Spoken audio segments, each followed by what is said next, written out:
Yang terhormat Bapak Hevin Yaki Pradikta, Magister Hukum Islam, selaku dosen pengampu mata kuliah Fikih Munakahat, dan teman-teman semua yang menyaksikan video ini. Hai, selamat pagi, selamat siang, selamat sore, atau bahkan selamat malam. Izin memperkenalkan diri, nama saya Nurmia Fitriani, NPM 19210206046, Prodi Hukum Tata Negara kelas A semester 3.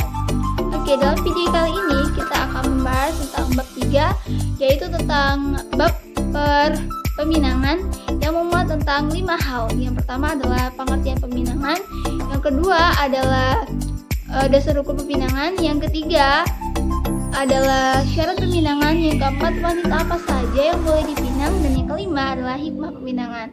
Nah, untuk pembahasannya stay tune ya di video ini.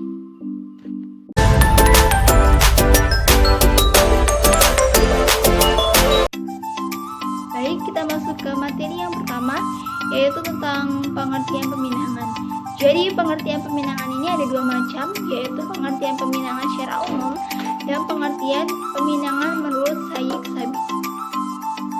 Nah, untuk pengertian peminangan secara umum adalah permintaan seorang laki-laki kepada anak perempuan yang bukan mahramnya atau perempuan yang ada di bawah kekuasaan walinya untuk dikawini sebagai pendahuluan kawin. Nah, untuk pengertian peminangan menurut Syekh Sabiq adalah seorang laki-laki meminta kepada seorang perempuan untuk menjadi istrinya dengan cara yang sudah berlaku di tengah-tengah masyarakat.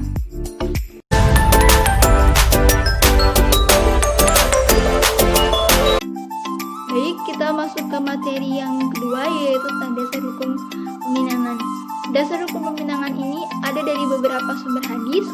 Yang pertama ada dari hadis Abi Hurairah radhiyallahu anhu yang berbunyi, dari Abi Hurairah radhiyallahu anhu dan Nabi Muhammad SAW, beliau bersabda, nikahilah wanita dengan memperhatikan 4 faktor. Yang pertama karena hartanya, yang kedua karena nasabnya, yang ketiga karena kecantikannya, dan yang keempat karena agamanya. Maka pilihlah karena agamanya, mudah-mudahan engkau akan berhasil baik. Lalu yang kedua ada dari sumber hadis Umar bin Khattab radhiyallahu anhu yang berbunyi, sungguhnya kamu adalah lemah, maka nikahlah kamu dengan orang-orang asing. Dan ada satu sumber lagi hadis yang berbunyi, menikahlah dengan wanita asing bukan kerabat, agar anak kalian tidak menjadi lemah.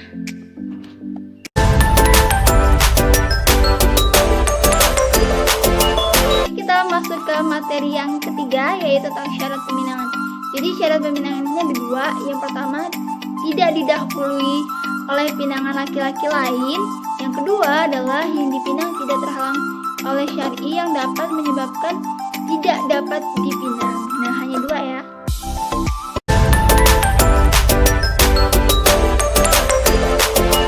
Kita lanjut ke materi yang keempat, yaitu tentang wanita apa saja yang boleh dipinang. Jadi ada beberapa kriteria nih yang wanita yang boleh dipinang, yaitu ada 3 kriteria.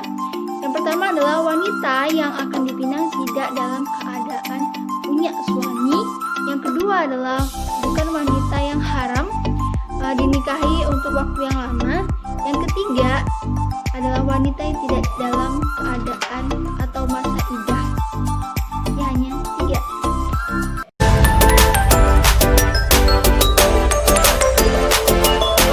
Baik, kita masuk ke materi yang terakhir, yaitu materi yang kelima, yaitu tentang hikmah peminangan. Pinangan adalah tindakan yang cukup positif karena ada manfaat atau ada maksud baik dari pihak laki-laki untuk melangsungkan perkenalan ke jenjang yang lebih lanjut. Jadi hikmah pernikahan ini ada 3. Yang pertama adalah adanya tanggung jawab dari pihak pelamar. Yang kedua adalah dapat lebih banyak mengenal pribadi keadaan kedua belah pihak. Yang ketiga adalah memberikan ketenangan di antara mereka. Nah, itu tadi sekilas info atau sekilas pembahasan tentang peminangan, dari pengertian peminangan, dasar hukum peminangan, syarat peminangan, dan kriteria wanita yang dapat dinikahi, serta yang kelima adalah hikmah peminangan. Ya, mungkin itu saja yang dapat saya sampaikan. Semoga apa yang saya sampaikan bermanfaat untuk teman-teman semua yang menonton. Lebih dan kurangnya saya mohon maaf, dan kepada Allah saya mohon ampun. Saya akhiri, wabillahi taufiq wal hidayah. Wassalamualaikum warahmatullahi wabarakatuh. Salam mahasiswa.